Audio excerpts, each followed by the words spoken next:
Hi, welcome to 4 Minutes of Film with me, Rhianna. So today I'll be reviewing Locke, The Love Punch and The Amazing Spiderman 2. Now you might have seen Andrew Garfield and Emma Stone came in on Scott earlier this week, which was hilarious and you need to check it out online. But when I caught up with Emma Stone, I asked her what's the one touristy indulgence that she allows herself in London. When I'm here, I have afternoon tea every single day. No, you do not. Yeah. What do you mean afternoon tea? Not like scones and... Yes. Scones. What? You're saying scones? Scones. Scones. Scones, darling. Melted cream and strawberry jam. I also spoke to Andrew Garfield, and you can hear that when I review The Amazing Spider-Man 2 in a bit. But first, let's start with Locke. This entire film is Tom Hardy in a car after having made a life-changing decision and having to make phone calls to deal with the fallout. A lot of phone calls about concrete. Hello, can I speak to Gareth, please? He's not back yet. Can I ask who's calling? Ivan Locke. Can I say what it's regarding? Yes, concrete. Can you tell him that it's urgent? Can you tell him to call me back? Yeah. Does he have your number? Yes, he does.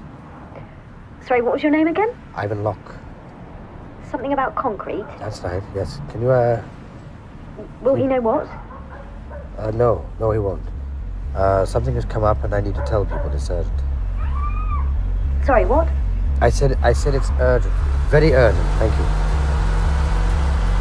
This is an incredibly unique and quite brave idea for one man to be in a car for the entire film. And although it's quite fun to guess who the actors are at the other end of the line, your attention is so focused on Tom Hardy that he really has to perform. And he does. It's fascinating to watch him sort of fall apart and then come back together again. But at the end of the day, I don't know if it's quite as gripping as all the critics are making out to be. So 3 stars for Locke. And next up, it's The Love Punch. A divorced couple lose their life savings to a ruthless businessman, so decide to get their revenge by stealing a priceless diamond. Kidnap? Stealing a diamond? Yeah. Gate crashing a wedding? Can we have a moment? No, it's a lot to take in. I'll let you talk about it. Go ahead. I've got your bag. What do you think? He's in. She's not. All right, we're in. Emma Thompson is, as usual, wonderful, honest, brilliant actress. Piers Brosnan just bumbles along. He really is a terrible actor.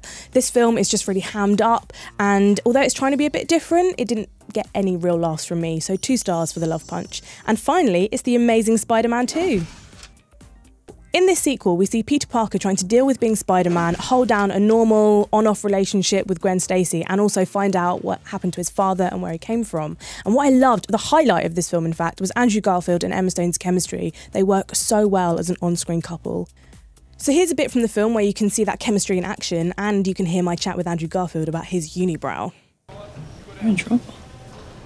Who's that guy? There was an accident in the genomics lab and they're covering it up. There was a great bit in the film where your unibrow gets insulted.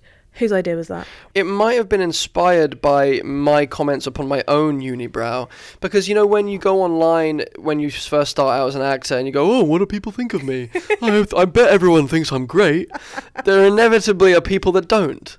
The first insult I came across was, this kid looks like a freaking Neanderthal. Someone needs to tell him to shave his eyebrows. And I'm like, maybe he's right.